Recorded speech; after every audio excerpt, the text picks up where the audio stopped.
chapter 30, how not to judge others.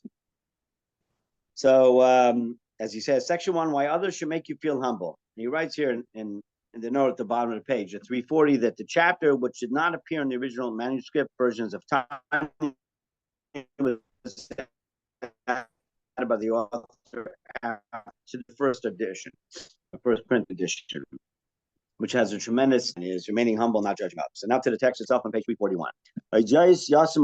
Also take the following to heart.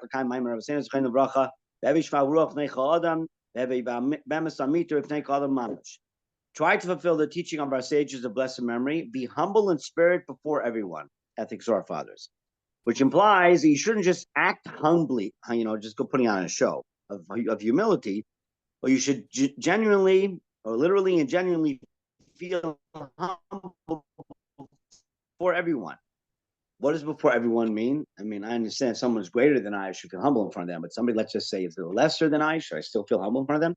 The Alter Rebbe adds, I feel even before the most religiously irreverent person, Jew or non-Jew, you should still feel humble in front of them, which might be a tall order. It's like, okay, I understand not walking around with a chip on your shoulder doesn't make you popular. You think you're God's gift to mankind, and tell everybody about it. Okay, so, but on the other hand, such humility to the extent where if somebody is evidently far on a lower level, somewhere in that spiritual strata than I still have to act humbly in front of them. Oh, I don't. You shouldn't be guessing. You shouldn't be guessing. See, someone must have read ahead. Oh. A little bit. So he says, and the key to doing this is by following another teaching of our sages of blessed memory. Don't judge another person until you've been in his circumstances. As it says also in Mishnah, ethics of our fathers, or as many say, don't judge someone until you're in their shoes, or whatever other cliche it is. But it's the same. The concept is the same. Why? Because it's his circumstances that cause him to sin. For example, could be that his work requires. He went to the marketplace, he had a stall, whatever it may be, exposed to its negative influences and temptations. And at any moment, when he's not doing business, he inevitably becomes, quote, one of those who sit at street corners. All right. And typically speaking, people who sit on street corners are filled or listening. There's gossip all around. That's what there's nothing else to do. So you chit chat and schmooze or whatever it is, or you people watch or whatever you're doing. And is called hatavis, and his eye see every form of temptation. And then when the eye sees, the heart craves. Pretty simple math. And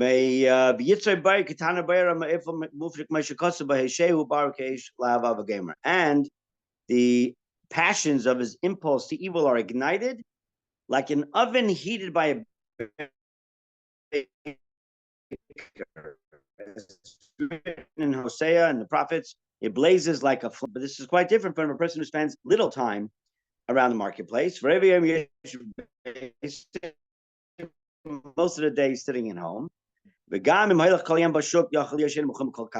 there's another option, that you have a person who is around the marketplace all day, but page 342 can as be the case, is not so easily aroused by his nature to seek pleasure. In other words, that not a highly motivated type of person, not full of passion and whatnot. So even if they see things which might turn someone else on in the wrong way, that is, it doesn't do much of anything for them.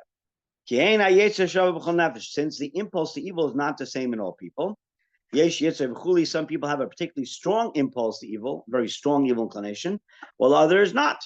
Which is has explained elsewhere. I mean, this is self-evident when you meet people. Some people by nature are extremely passionate people. And no matter what they do, there's tremendous passion in it. So if they're serving God, it's with tremendous passion. If they're not serving God and they went the other direction, it's also with tremendous passion. And then you have in the opposite extreme, just dispassionate people. Nothing gets them excited. Okay, that's the opposite extreme. Most people fall somewhere in the middle. Okay, sorry? I don't want to mention any particular nation, but now that you mentioned, they're much more serious, stoic, and think the dumb yanks like myself just don't know what we're doing. We made up a language. We don't understand the culture. We don't have culture, etc. I get most of that right? Well, spoiled the language. Yes, we've spoiled the language. We've written new language. Okay. Section 2. Are you fighting No, we're not up that yet. Sorry. So the Tanya's quick to clarify that the argument for judging people favorably due to their circumstances doesn't excuse sinful behavior. It just helps you to understand it and soften your judgment of it. In other words, just because let's say someone else is sinful, more sinful than myself. So I may look down upon them. So that doesn't, just because I'm supposed to be more humble than them, what have you, doesn't give them an excuse to act sinfully, or anyone else to act sinfully for that matter. He's saying that we're more understanding of someone working in the market and have, because circumstantially they're in an atmosphere which is much more conducive to sin. So you may say, okay, I'll feel badly for them. For whatever reason, they're in that situation. And therefore, it's like a nebuch, you know what I mean? So therefore, maybe they're excused from sinning. Now, your job is to judge them favorably, because they may have different temptations and tests that you have. It also does not give license for them to sin, just because in the marketplace at the same time. Now, in truth, even a person who's very easily aroused to seek pleasure, passionate person, and his work, does require him to sit at the street corners all day. In other words, he's exposed to all sorts of temptation, negative influences, has no justification for his sins. And at the moment he sins, he's classified a complete Russia, completely evil, wicked person. Since there is no trepidation of God before his eyes. That's a pretty strong statement. In other words, there's really no excuse for the person. This may not be a great idea. It might also be a good idea. I don't know. I'm honestly pretty tired, but let me just finish the thought, so at least I won't slur this first part. Okay. I'm glad. Apparently, you have the heavy hand that you learned from the Chabad rabbi. I'm a chemist. Oh, you're a chemist, right? Okay, that explains it. As I was saying over here. You haven't drunk it yet. No, I don't have to. So I'm just it's working. So the bottom line is, why is a person called an evil person? The situation of God before his eyes. You wouldn't sin. But why does a person sin? Because you don't think about it. It's like, it doesn't do anything, doesn't upset the apple cart in my book. Now, while some situations may be more challenging than others, ultimately we all have free choice over our actions. It should never excuse our own sins, which we're very good at, typically speaking. We're very good at pointing fingers at other people who sin and chastising them, if not verbally, at least mentally in our heads, that they should burn in hell for as many years as possible for the horrible thing they did. If we did the same thing, it's an circumstance. God will understand. It wasn't with malice, and it's a little different situation. So one should really never excuse their own sins. Face the music. Before he should have restrained himself and taken control of his heart's pleasure-seeking urges. Due to the trepidation of God who watches over all his actions. As explained above, since inherently and naturally in every person, the brain rules over the heart. What that means is, what is the seat of temptation and passion? It's the heart, right? Well, it's typically the heart, right? My heart desires. You don't say my brain desires, even though it's true. Everything ultimately emanates from the brain. It has to, because a person, technically speaking, you can get a heart transplant. One should never need it. A brain transplant, they haven't figured out yet, to the best of my knowledge, because it's the central system to everything. So it's really what gives the initial impulse to everything, inclusive of the desires of the heart. But for all intents and purposes, we call it the heart wanting, heart desires, the heart passions of the heart, so on and so forth. So with responsibility. So if your brain says to your heart, don't do this, it's really wrong, then it's a possibility the heart might listen. If the heart just says, let me do whatever I want, I don't want to hear nothing, you know what I'm saying? Then you got a problem. Yeah, you want to say l'chaim with me? Sure. Why don't we do that first? Larry, you're going easy. Crystal Geezer. Okay. L'chaim bracha. Last day of Hanukkah. That was last day of Hanukkah. So they're lighting up the world. Since I read that people who have had a heart trouble, they do take on some aspects of the donor. I don't know. It's interesting because there's a halachic question that comes up. If you're a Jewish person, does one need to get a heart from another Jew? Okay. So the answer is you, or even a blood transfusion. Does it have to be Jewish blood? I mean, that's really the source. That's your soul. Everything. The answer is no. It does not. In fact, often if someone needs a heart valve changed, they use a pig's heart, a pig's valve, and halakhically there's no issue with it. It's not a problem of treif. Correct, because the isser, what's forbidden is ingestion through the mouth orally, not having a pig valve surgically implanted. If God forbid someone needs one. So in terms of them taking on I don't know, listen, I mean, this is part of God's spiritual what have you, is if they take on some of the attributes of the person who gave them, possibly.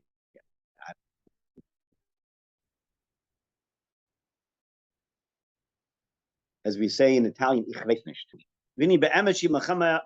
So, oh, sure, it's very well known. Yeah, and pizza in the city of pizza.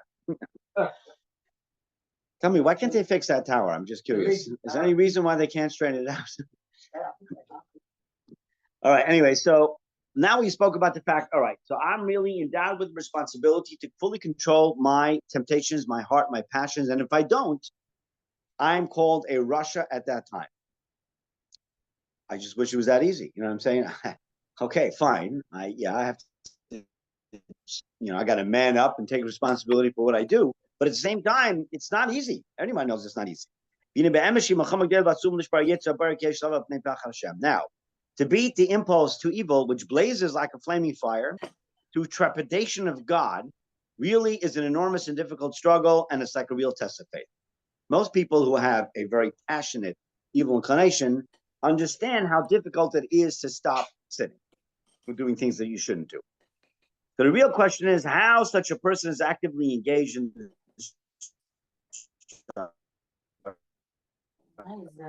the struggle. External levels of observance tell us little or nothing about what's going on inside another person. Because typically speaking, a righteous person, your assumption is that they're like, walking on water, Jewish water, that is, okay? They're walking on vodka. A different religion, okay, whatever. But they're holy people. They couldn't sin. I mean, there's not a evil fiber in them. That might be the assumption, perhaps the way they look, the way they dress, maybe the way they carry themselves to a degree. You have no idea what's really going on internally in their heart and in their mind, and what type of a struggle they're undergoing. So can a person, just walk the walk, or dress the part and look uber holy? Sure. You can go buy the right clothes. You learn, if you're a good actor, you learn how to act appropriately, acting in character, and you never know the difference. But deep down inside them, they're full of lustful sin. God knows what's going on inside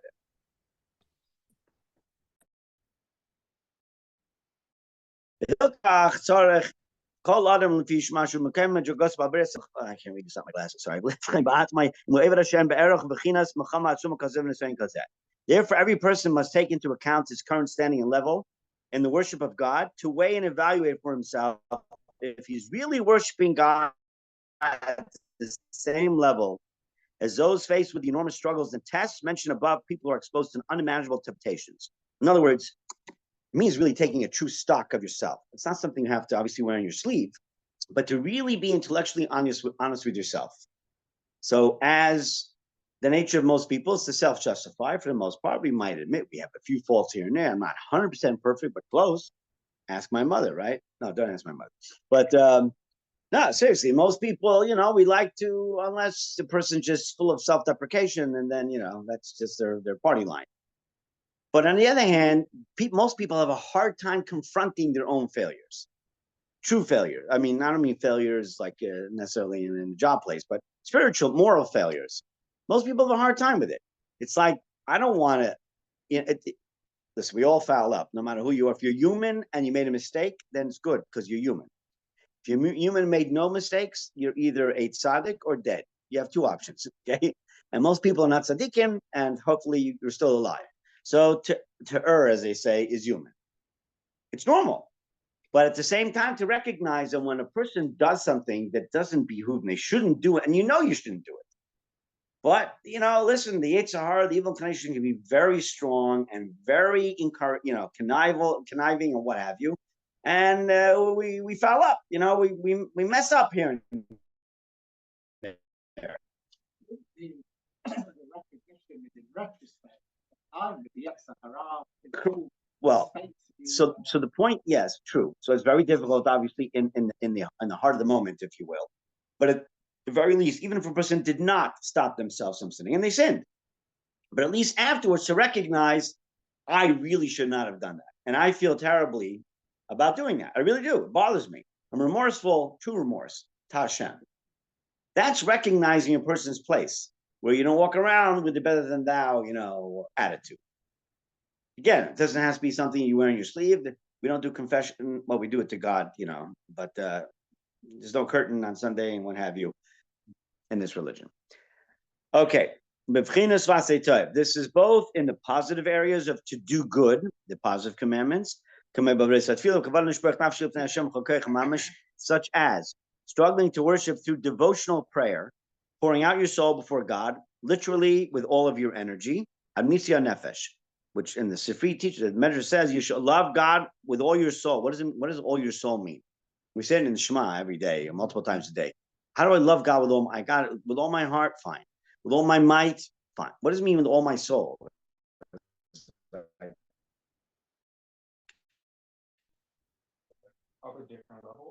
So explain until the last drop is wrong of life. If you look in the actual liturgy, it says with all your heart, but in plural. It should say grammatically singular. How many hearts do you have? Typically, it's one heart, right? So why does it say it in the plural sense? Because it refers to both sides of your heart, the right inclination. What it really means to serve Hashem with all your soul means admitya nefesh, until you've taken a towel and fetched out every last drop within it. That's what true service of Hashem is.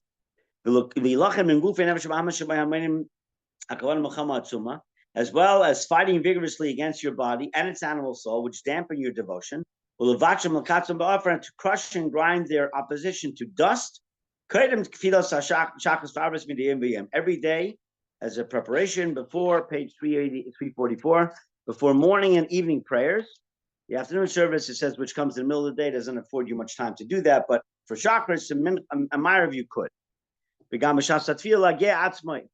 And in addition to this preparation, before prayer and during prayer, you ought to exert yourself,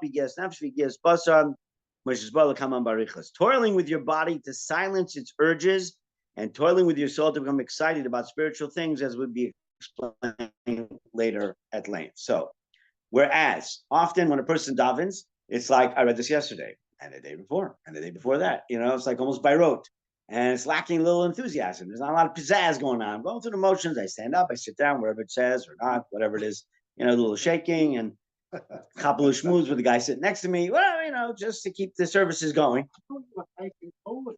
I didn't mention anyone in particular. And again, there's no confession here on Thursdays. But nonetheless, true davening, the way it should really be done, is that a person's fully vested in their davening. It's almost like you're oblivious to the world around you to that degree. Now, most people have a hard time focusing on anything more than about 30 seconds, okay, let alone davening, where the mind starts to, you're wandering off into whatever it may be. But the way one who's really supposed to daven is to fully vest yourself into what's being said and to mean the words and think about the words and understand the words and think about before whom am I standing and saying these words. It's a bit of a not just a rabbi in the front of the shul. But saying the Amida in Hebrew, the words we haven't got so far with Inbal's class. The words don't have the full meaning. So then you can read it in English. So then it's important to know Pirush Hamilas. Granted, it's important to daven in Hebrew because the reality is that any language that the Holy Tongue is translated into, whatever language it may be. On the other hand, it's also integral that a person should understand, in particular, actually, you have to understand the first three blessings of the Amida. It says to the degree that if you don't, you didn't fulfill your obligation reading the Amida. So at least the first three blessings to understand the words, even if it's not literally every single word, but you know what you're talking about. And then I recommend to people in general, so take on every day, two, whatever it may be, read another one of them. And you can read it in English also, read it in Hebrew, and just look at the English. I mean, side by side in our sitter to know what you're talking about. And spend the extra minute. Today I'm looking at this bracha to know what I actually said. I mean, if you do the whole thing at one time, I struggle to get through the Hebrew and time before the but the English you can just even doing slowly but surely. You know, even if it's one blessing, it takes another 30 seconds. I mean, how long reading English? You scan it, doesn't take long. And little by little, you begin to recognize similarities between words. So you know, Baruch Atah Hashem, which is said repeatedly, is blessed are you Hashem. But you see those words, you know what they mean already. Okay, it's just the rest of the words that, you know. But you'll start to see Rifa'enu, Rifu'ah. Rifu'ah means healing. The final blessing.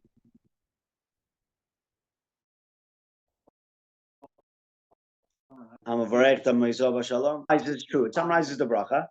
I try and understand. But even if you don't know every word literally, at least to understand the gist of what you're saying. And build on that. Okay, thanks. You're welcome.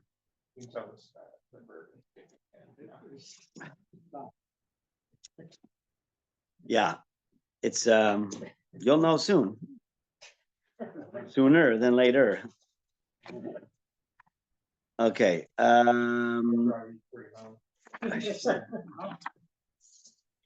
Honestly, I just drove back from Scottsdale. I got back like a half hour before the class. So I'm a little tired. But other than that, What time were you up? this morning? Oh, I didn't do the German roses yesterday. No. I drove back and forth. Were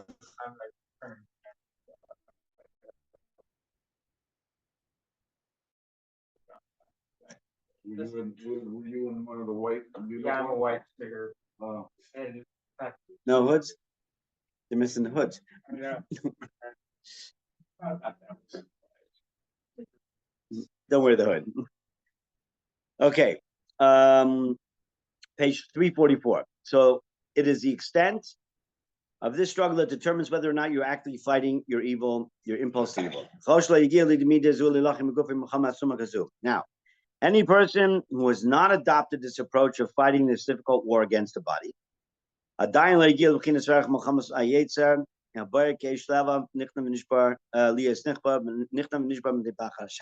cannot yet be described as fighting his impulse to evil, which blazes like a flaming fire, because he has not caused his evil impulse to evil to be subdued and broken through interpretation of God. Now he says, a person may observe all the mitzvahs meticulously, pray in shul 3 times a day, yet has not even begun to fight his evil impulse. The test of this is he struggling greatly? In other words, for some people, going to shul 3 times a day is not hard. Just it's something they do. You know, they're not thinking twice about it. Other people, it's very hard, very difficult. And if that to that person to whom it's very difficult and they do it, they're beating the struggle. That's what we're talking about. That's how we're serving Hashem. I don't want to go. I'm not in the mood of going. I'm too tired to go. And the list goes on. And yet I force myself to go anyway. That is, quote unquote, beating Hashem. That's beating the struggle. Not just, if it's easy, I'll go. What the heck? You know, I got to lose. There's nothing else going on today anyway, so I may as well. That's not really forcing against the struggle.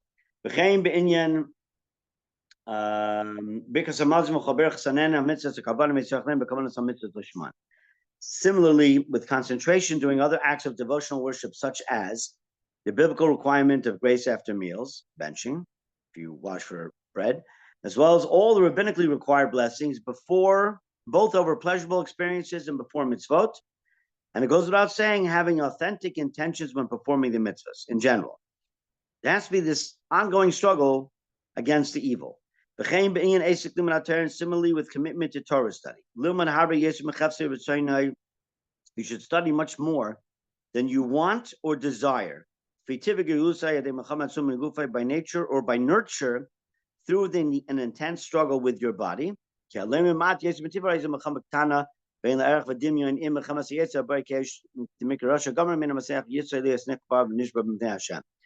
345. Because to study a little bit more than your natural inclination requires just a minor battle, which can't be compared in any way to really fighting your impulse to evil, which blazes like a fire. For if you don't champion over your impulses to evil, subduing it and breaking it before God, you are classified a complete Russia. So all these thoughts should help you to be humble of spirit, everyone. Before you judge, ask yourself, am I really so holy? Have I even begun to fight my impulse to evil? Okay.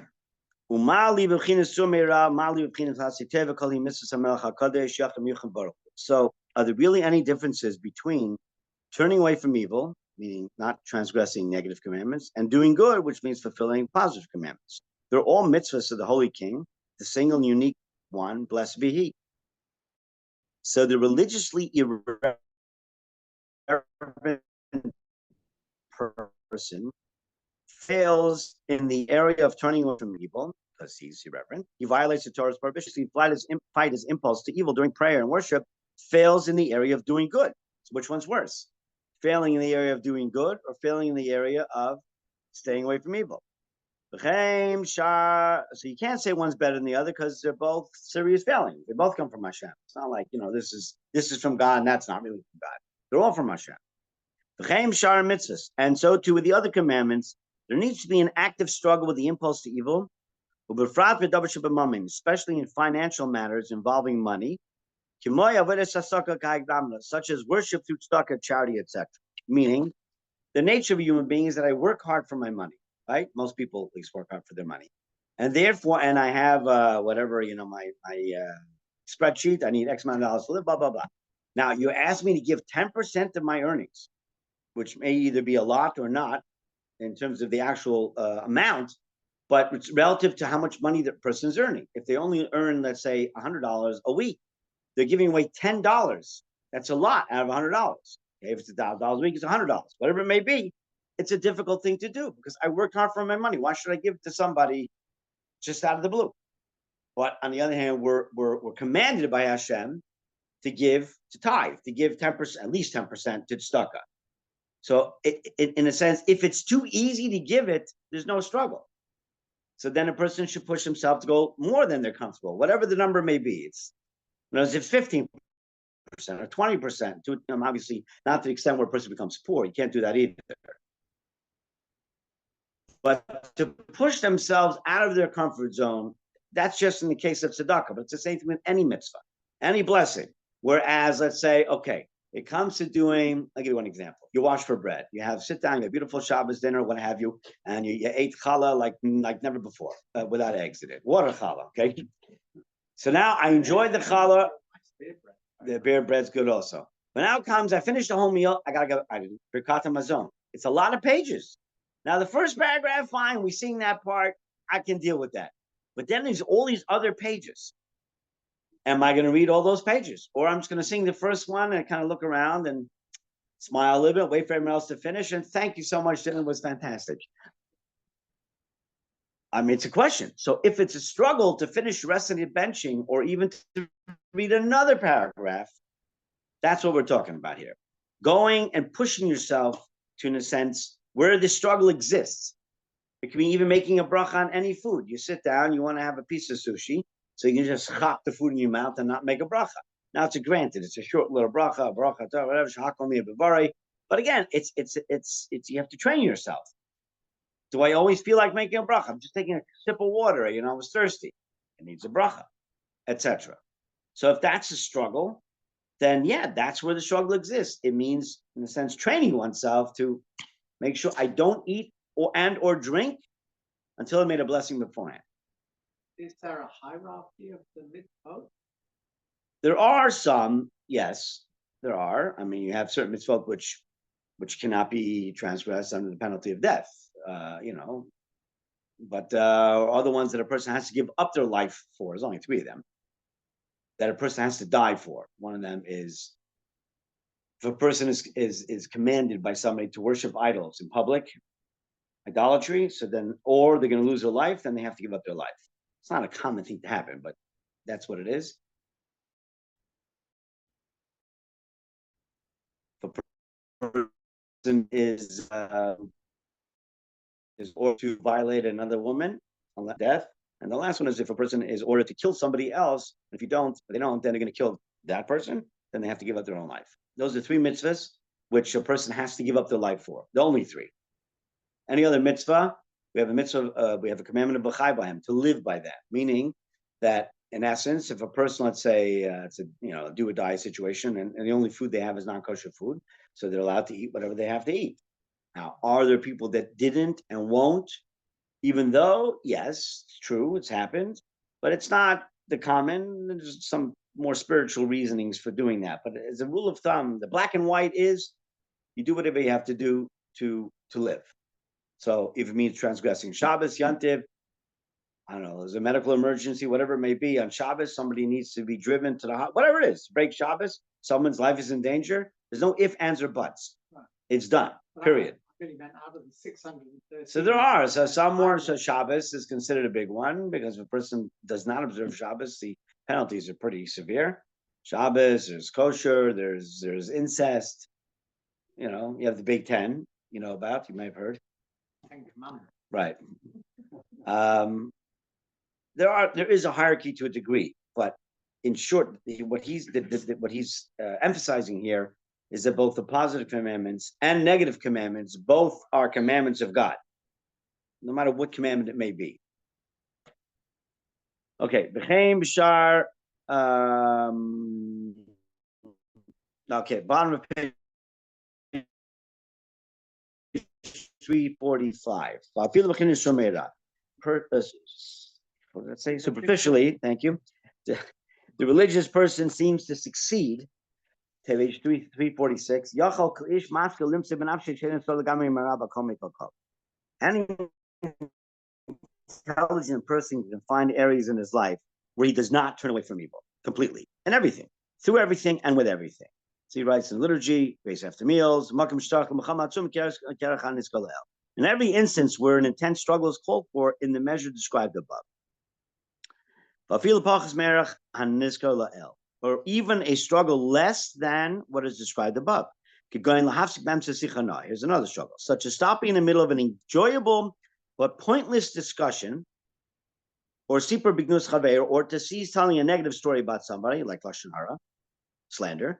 Even if the negative content is slight and minuscule, even though the negative content might be true. Even when the purpose is not to speak negatively about the other person, but merely to demonstrate your own innocence. Okay, let me give an example. We know from Rabbi Shimon said to his father, the holy Rabbi Yehuda Hanasi, who was the codifier of the Mishnah. He was one of the greatest sages of all time. And he says, he wanted to demonstrate his innocence. He wrote Lavan al-Kasvei. Rabbi Shimon said, I didn't write this. It was a problematic divorce document. El Yehuda Chayta Kasvei, rather Yehuda the tailor wrote it. And his father said, keep away from slander. Now it was true. He didn't write it. He's just defending himself. But at the same time said, I didn't write it. He wrote it. And his father said, stop slandering people, even though it was true. And the Gemara explains more in depth what it is. And there are so many common examples of things like this, which you probably do all the time. Ubefrat being the category of sanctifying yourself through refraining even from that which is permissible to you. I'll explain in a sec. As which is in fact a biblical requirement based on the verses. You should be holy because I, God your God, am holy, and you shall sanctify yourselves and be holy, for I am God your God, etc. Page 347. And you can also find areas of rabbinic law in which you've been lax, and quote, the words of the scribes are even more stringent than the words of Torah. Not something you can be trampled on. But all these things and others are the sins which a person tramples under his feet. And these sins are now regarded as permissible since they've been violated repeatedly. So, first and foremost, what is this notion of, in a sense, disciplining myself about things over things which are permitted to me? I have enough trouble with things which are forbidden. And now I can't do permitted things. So the point is, yeah, it's not you can't do permitted things. Okay, but in general, discipline, in order to achieve true discipline, it's not only disciplining yourself against things which are forbidden. Discipline can mean even things which eat breakfast, let's say their first morning meal at the same time as everyone else. They wait another hour or two. They're going to eat anyway. Why? It's disciplining. They're hungry. They're hungry like anyone else is hungry. But I'm not going to cave into my desire. I'm going to temper myself, discipline myself, and study those extra hour or two, and then I'm going to eat breakfast. Okay, that's just one example. It could be in anything. So those are things which are permitted to you, but ultimately, when you feed your temptations, even permitted ones, it also feeds the same temptations, but for forbidden things. Once temptation is fed, it it goes wild and go in any direction. Pretty much, right? So if a person is a disciplined person by nature, so then you should be disciplined across the board. It's not a pick and choose discipline thing. You are. People who are typically very disciplined are disciplined across the board. That's not a discipline that we have to discipline ourselves with. No, but it is. If a person really, if you're a disciplined person, whatever it may be, and something's important to you, you will find a way to discipline yourself in that field as well, whatever it is. And all the more so, he says, when it comes to sinning. When a person sins and we sin repeatedly, we become sort of desensitized to the evil that is perpetrating. It's like it doesn't bother us anymore. That's what he says, like Dosh Cable. We trample it under our foot. It's like, okay, what's the big deal? I did this 1,000 times, 1,001 times. I'm going to hell anyway. I may as well enjoy it while I'm here. All the philosophy that a person may have. Now, in truth, if you are learned in Jewish texts, Hashem, and you hold fast to God's Torah, and you desire to be close to God, so then even these minor sins should make you feel like your sin is too great to bear. And your culpability is far greater, doubled and redoubled. In that you fail to battle and overcome your impulse to evil at the level of intense struggle mentioned above. In the sense, your culpability is more than that of the most religiously irreverent person who sits on the street corners or and is far from God and His Torah. Why? How can I be so much worse? I'm a very good person. I'm a holy person. I'm a super Jew doing mitzvahs all the time. You know what I mean? Okay, every so often I foul up. It happens. I have a Yetzirah and whatnot. So he says, because those who are distant from God, ones sitting on the street corners and whatever, exposed to whatever garbage is out there, their culpability is not so great. Why? In their failure to, page 348, overcome the impulse to evil, which blazes like a flaming fire, as a result of trepidation of God who watches over and discerns all their deeds. Their culpability does not approach that of someone who comes near to God, to His Torah and His service, because from the religious person more is expected. So that it doesn't mean, well, then I don't want to become religious. I'm not religious and I sin. All right, so the punishments are not so terrible. But on the other hand, if I'm religious and I sin, it's much worse, far worse. Is that where I want to go? So the answer is yes, that is where you want to go. It's interesting because not to laud the media in any way, shape, or form, but the reality is that if, God forbid, a religious person does something wrong, quote unquote, it's headline news. Now, are they as human as anyone else? Yeah. They put on their pants one leg at a time. Their blood is as red as anyone else's. They're human. But the person looks like a saint, a rabbi, Rebbitzin, whatever the word may be. How could they, right? Now, if someone else who wasn't religious did it, okay, it's not good, but all right, new. Is it the end of the world? Okay. So to a degree, there's truth to that, because the person who is very religious is really held to a higher standard, not just in the eyes of man, but in God's eyes. And the same thing applies, obviously, to the Jewish people as a whole. If a non-Jew does certain things, Usually doesn't make headline news. If Israel, okay, Israel does a horrible crime of defending herself and what have you, it's terrible. It's all over the media every day, all day. If another country like our own did and does exactly the same things but worse than what Israel does, there's no headline news. Why? Well, it's we have there's a very interesting term in the American culture, military, collateral damage. Can mean they accidentally killed. There's no such thing as collateral damage. It doesn't exist in the world's eyes. It can't be. I think that came out during the U.S. war in Iraq. First, right? Exactly. Yeah. A lot of collateral damage. Much collateral damage. It's like a sanitized word. Yeah. 2 words. But literally, and if you don't know what that means, then to me it sounds like, okay, they accidentally knocked down a couple buildings. Huh? Oh, I didn't realize it was people, it was children. That's what it is. That's really what happened. Okay, so and then obviously this illustrates and underscores. Yeah, exactly.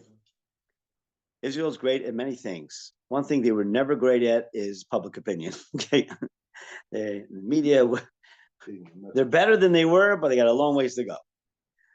Okay,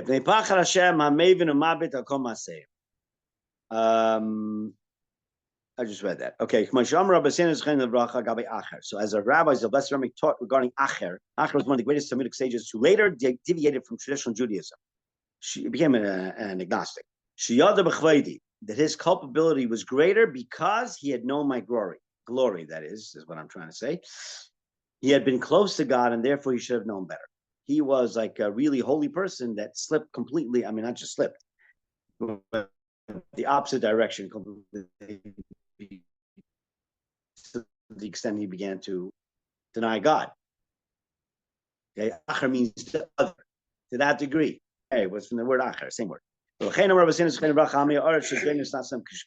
that's why our sages of blessed memory taught in reference to those uneducated in Judaism that since they're unaware of the severity of their actions, their quote deliberate sins are considered as inadvertent acts. In other words, it can't be held culpable for something they didn't know was wrong. It doesn't mean that they shouldn't be taught. Of course, you should try and teach them. On the other hand, it's interesting because in Hasidus, in the Chabad Hasidic world, somebody, let's say, for argument's sake, was not brought up in a religious circle and doesn't know any better and sins. So are you meant to sit there and preach to them about the sins that they're doing, fire, brimstone? Doesn't go over too well. Okay? So they really fall into